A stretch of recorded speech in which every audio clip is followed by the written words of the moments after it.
పరిస్థితిలోకి వెళ్ళిపోతుంది. దెబ్బ మీద దెబ్బ, దెబ్బ మీద దెబ్బ ఇలా తగులుతూనే ఉన్నాయి. ఒక రకంగా చెప్పాలంటే బీఆర్ఎస్ పార్టీని వీక్ చేయడానికి ఎవరో వీక్ చేయడం లేదు, వాళ్ళ కుటుంబ సభ్యులే వాళ్ళల్లో వాళ్ళు ఒకళ్ళొకళ్ళు పడక మరి రకరకాల ఒకళ్ళ మీద ఒకళ్ళు విమర్శలు చేసుకుంటూ వాళ్ళలో వాళ్ళే డౌన్ అయిపోతున్న పరిస్థితిని మనం చూస్తాం.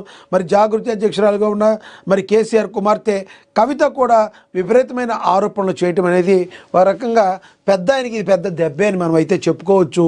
కానీ ఏం చేస్తాం, ఎటువంటి పరిస్థితుల్లో మరి వాళ్ళల్లో మరి మళ్ళీ విశ్వాసాన్ని నూరిపోయాలి.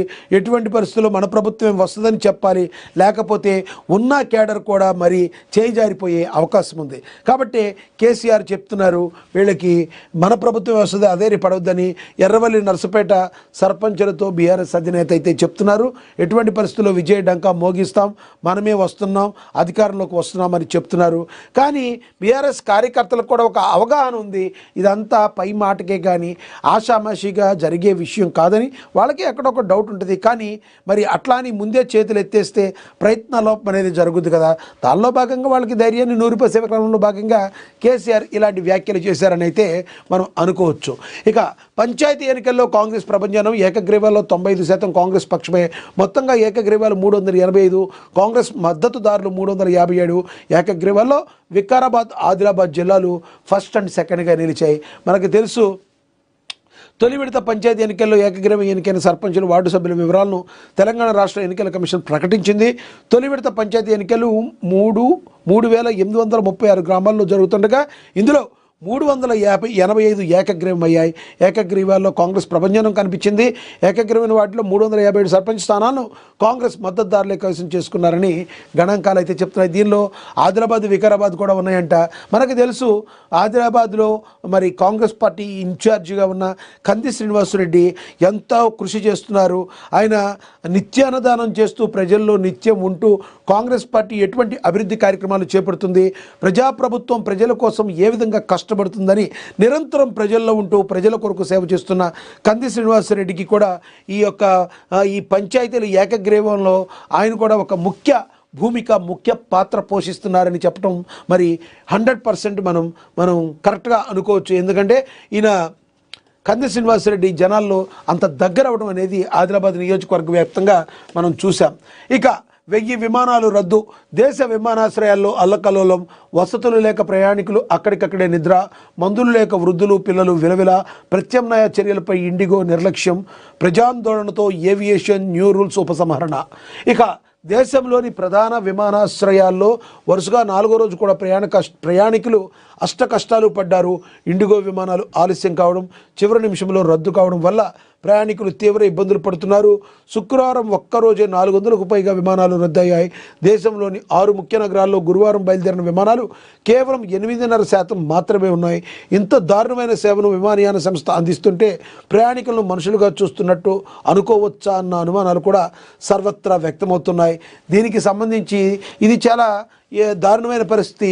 ఎందుకంటే లోకల్ విమానాల్లో ఇండిగో విమానం సేఫ్ అండ్ ప్రైస్ కూడా తక్కువ ఉంటుందని ఎక్కువ మొత్తంలో మిడిల్ క్లాస్ వాళ్ళు కూడా మరి ఇండిగో విమానాలు ఈ మధ్యకాలంలో ఉపయోగించడం మనందరం కూడా చూసాం. అందులో ఈ కార్తీక మాసం సంబంధించి అయ్యప్ప స్వాములు ఎంతోమంది మరి ఇండిగో విమానాల్లో ప్రయాణాన్ని కొనసాగిస్తూ శబరిమల వెళ్ళి అయ్యప్ప స్వామిని దర్శనం చేసుకుని రావడం కూడా జరుగుతుంది. మరి ఇలాంటి సమయంలో ఎక్కడ పొరపాట్లు చేసిందో కానీ ఇండిగో సంస్థ మరి ప్రజలనైతే కష్టాల పాలైతే చేస్తుంది. ప్రత్యామ్నాయ మార్గాలను కూడా కనీసం చూపించలేని దయనీయ స్థితిలో మరి ఇండిగో సంస్థ ఉందంటే మరి ఎంత ఫెయిల్ అయిందో అనుకోవచ్చు. కానీ దీనికి ఇమీడియట్లీ కేంద్ర మంత్రిగా ఉన్న రామ్మోహన్ నాయుడు కూడా స్పందించారు. ఎటువంటి పరిస్థితుల్లో మరి 16వ తారీఖు కల్లా ఈ మొత్తానికి ఇక్కడ ఒక రూపం వచ్చి ఈ సమస్యలన్నిటికీ పులి స్టాప్ పెట్టి మరి మళ్ళీ పునరుద్ధీకరించి మళ్ళీ యథావిధిగా మరి విమానాలు గాల్లో ఎగిరే అవకాశం ఉన్నట్లుగా మరి విశ్వసనీయ వర్గాల సమాచారం అయితే అందుతుంది. ఇక రద్దీ మార్గాల్లో భారీగా పెరిగిన టికెట్ల ధర హైదరాబాద్ ఢిల్లీ 89,000, ఢిల్లీ ముంబై 40,000గా మరి చెప్తున్నారు. ఎందుకంటే ఒకేసారి ఇన్ని విమానాలు ఎప్పుడైతే మీకు క్యాన్సిల్ అయ్యాయో మరి ఆటోమేటిక్గా వేరే సంస్థల వైపు అడుగులు వేయడం జరుగుతుంది ప్రయాణికులు. మరి దొరికిందే అదనుగా మరి మొత్తానికి ఏదైనా హైదరాబాద్ ఢిల్లీకి 89,000 కేవలం ఒక 9,000 లోపు ఉంటుంది. ఎన్ని రెట్లు పెరిగిందో మనం అర్థం చేసుకోవచ్చు. ఢిల్లీ ముంబై 4,000 అంట, ఒక 40,000, ఇది ఒక 4,000 5,000 ఉంటుంది ఢిల్లీ ముంబై ఎప్పుడు కూడా. మరి అది కూడా 40,000 అయిపోయింది. చూడొచ్చు ఇంత దారుణమైన పరిస్థితి. మరి ఇంత దారుణంగా టికెట్ల రేట్లు మరి వేరే సంస్థలన్నీ కూడా పెంచేశాయి. ఇండిగో సంస్థ సరైన సమాధానం దీని గురించి చెప్పాలి. రానున్న రోజుల్లో మరి పునరుద్ధీకరించి మరి ప్రయాణికులకు సరైన సౌకర్యాలు కల్పించాలని మరి ప్రజలందరూ కూడా కోరుకుంటున్నారు. ఇక మీరు ఆశీర్వదిస్తే ఢిల్లీని ఢీ కొడతానని, వయసు ఓపిక ఉంది, కేంద్రాన్ని నిలదీస్తానన్నారు సీఎం రేవంత్ రెడ్డి. తెలంగాణకు అన్యాయం చేస్తున్న నరేంద్ర మోడీ రాష్ట్రాభివృద్ధికి కేంద్రం సహకరించడం లేదన్నారు. నర్సంపేట సభలో గర్జించారు సీఎం రేవంత్ రెడ్డి. జూబ్లీహిల్స్ ఎన్నికల్లో బీఆర్ఎస్ను బండకేసి కొట్టారు. త్వరలోనే 40,000 ఉద్యోగాలకు నోటిఫికేషన్లు జారీ చేస్తానన్నారు. మార్చి 31 కల్లా వరంగల్ ఎయిర్పోర్ట్ అభివృద్ధి పనులను ప్రారంభిస్తామని సీఎం రేవంత్ రెడ్డి అయితే చెప్పారు. మనకి తెలుసు సీఎం రేవంత్ రెడ్డి తాను చెప్పారు అంటే ఆ చెప్పిన పని ఖచ్చితంగా చేసి తీరుతామని చెప్తున్నారు. ఎందుకంటే గతంలో ఇప్పుడు మనం చూడొచ్చు ఈయనలో కూడా ఒక